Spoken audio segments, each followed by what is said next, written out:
Hello guys, welcome to my YouTube channel. আমি ত্রিয়াশা আর আমার চ্যানেলে তোমাদের সবাইকে স্বাগত।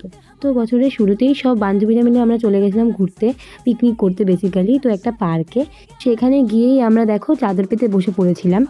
তারপরে আমরা ওখানে দেখো চিকেন পকোড়া হচ্ছে স্টার্টারের জন্য এবং ফ্রাইড রাইস চিকেন হচ্ছে মেন কোর্সের জন্য কিনে নিয়ে গেছিলাম বাইরে থেকে। তো তার সাথে সাথে আমরা ব্লুটুথ স্পিকারও নিয়ে গেছিলাম গান শুনবার জন্য। তো তারপরে আমরা ওখান থেকে দেখো খেয়ে দিয়ে তারপর আমরা দেখো ওখান থেকে অনেক ফটো ভিডিওস সব কিছু ক্লিপগুলো করে নিচ্ছিলাম। তো আমাকে দেখো ওরা স্লো মোশন ভিডিওসও বানিয়ে দিয়েছিল, তো ওদেরকেও আমি বানিয়ে দিয়েছিলাম। তো তারপরে ওখান থেকে আমরা চলে গেছিলাম হচ্ছে রোপওয়ে চড়তে। রোপওয়ে থেকে দেখো খুব সুন্দর লাগছে চারপাশের ভিউটা, আর উপর থেকে দেখো নিচটা এত সুন্দর লাগছে, চারপাশে শুধু সবুজ আর সবুজ, আর পার্কটা ভালো করে দেখা যাচ্ছিল। তো যাই হোক, এখান থেকে আমরা চলে গেছিলাম তারপরে হচ্ছে হ্যাঙ্গিং ব্রিজে। এই হ্যাঙ্গিং ব্রিজে দেখো কি সুন্দর, তার পাশে দেখো আবার সবাই বোট রাইড করছিল, খুব সুন্দর পরিবেশ। কিন্তু হ্যাঁ, যেহেতু রোদ ছিল না তাই ঠান্ডাটা কিন্তু একটু বেশিই লাগছিল।